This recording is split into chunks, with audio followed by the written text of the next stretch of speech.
शुरुआत करेंगे भीषण गर्मी से। आज दुनिया में लगभग हर कोने में हीटवेव से लोग काफी परेशान हैं। तो वहीं अब सऊदी अरब में होने वाली दुनिया की सबसे बड़ी धार्मिक यात्राओं में से एक हज यात्रा पर इस बार भीषण गर्मी का कहर टूटा है। इस साल गर्मी ने सारे रिकॉर्ड्स तोड़ दिए हैं।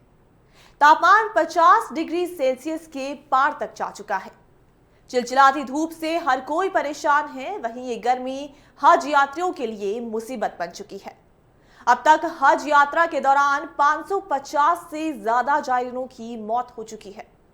2 अरब राजनयिकों ने जानकारी देते हुए कहा कि अधिकांश की मौत गर्मी से संबंधित बीमारियों के कारण हुई है। वहीं मरने वालों में अकेले मिस्र के करीब 323 नागरिक हैं। वहीं एक राजनयिक ने बताया कि सभी जायरीनों की भीषण गर्मी के कारण जान गई है। उन्होंने बताया कि कुल आंकड़े मक्का के पास अल मुआसिम में स्थित अस्पताल में मुर्दा घर से हासिल हुए हैं। मिस्र के विदेश मंत्री ने मंगलवार को कहा कि वो सऊदी के अधिकारियों के साथ मिलकर लापता लोगों को खोजने के लिए ऑपरेशन चला रहे हैं। सऊदी अरब ने बताया कि गर्मी की वजह से बीमार हुए करीब 2000 तीर्थयात्रियों का इलाज किया जा रहा है। 17 जून को मक्का की ग्रैंड मस्जिद में तापमान 51.8 डिग्री सेल्सियस रिकॉर्ड किया गया था।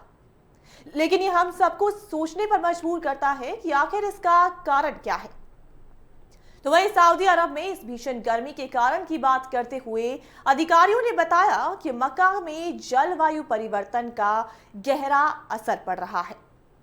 यहाँ पर 10 साल में औसत तापमान 0.4 डिग्री सेल्सियस बढ़ रहा है।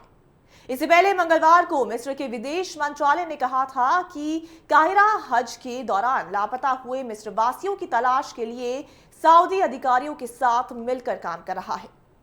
सऊदी अधिकारियों ने गर्मी के तनाव में पीड़ित 2000 से अधिक हज यात्रियों का इलाज करने की सूचना दी है, लेकिन रविवार के बाद से यह आंकड़ा अपडेट नहीं किया गया।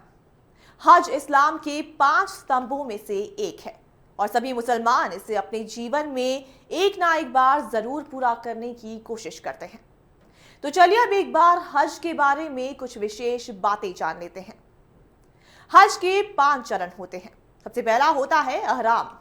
हज पर जाने वाले सभी यात्री यहाँ से एक खास तरह का कपड़ा पहनते हैं जिसे अहराम कहा जाता है।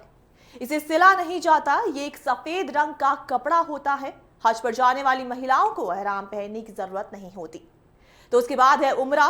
मक्का पहुंचकर जायरीन सबसे पहले उम्रा करते हैं। उम्रा साल में कभी भी किया जा सकता है, लेकिन हज के दौरान इसे करना अनिवार्य है। तो वहीं उसके बाद मीना और अराफात का मैदान। हज की शुरुआत इस्लामिक महीने जिल हिज की 8वीं तारीख से होती है। इस दिन हाजी मक्का से 12 किलोमीटर दूर मीना शहर जाते हैं। इसके अगले दिन वो अराफात के मैदान पहुंचते हैं। यहाँ खड़े होकर हाजी अल्लाह को याद करते हैं। शाम को वो मुजल्दफा शहर जाते हैं। 10 तारीख की सुबह जायरीन वापस मीना शहर लौटते हैं। उसके बाद जमारात। मीना लौटने के बाद सभी यात्री एक खास जगह पर जाकर शैतान को पत्थर मारते हैं। ये एक सांकेतिक प्रक्रिया होती है। इसे जमारात कहा जाता है। इसके बाद बकरे या भेड़ की कुर्बानी दी जाती है। तो वहीं आखिर में आता है ईद उल अजहा। हज यात्रा के अंत में यात्री मक्का वापस लौटते हैं और काबा के 7 चक्कर लगाते हैं। इसे तवाफ कहा जाता है। इसी दिन पूरी दुनिया में बकरीद भी मनाई जाती है। इस्लामिक महीने की 12 तारीख को आखिरी बार तवाफ और दुआ करने के बाद हज की यात्रा समाप्त होती है। तो आप खुद सोचिए कि करीब 52 डिग्री सेल्सियस में ये 5 चरण पूरे करना क्या आसान है। आपको बता दें कि इससे पहले पिछले साल हज पर गए 240 तीर्थयात्रियों की मौत हुई थी। इनमें से ज्यादातर इंडोनेशिया के थे। सऊदी ने सभी यात्रियों को छाते इस्तेमाल करने की भी सलाह दी है। इसके अलावा उन्हें लगातार पानी पीने और धूप से बचने के लिए कहा जा रहा है। लेकिन माउंट अराफात की इबादत के साथ हज के ज्यादातर रिवाज दिन में किए जाते हैं। इसके लिए तीर्थयात्रियों को लंबे समय तक बाहर धूप में रहना पड़ता है। तीर्थयात्रियों ने बताया कि हज के दौरान अक्सर उन्हें सड़क के किनारे बीमार यात्री नजर आते हैं।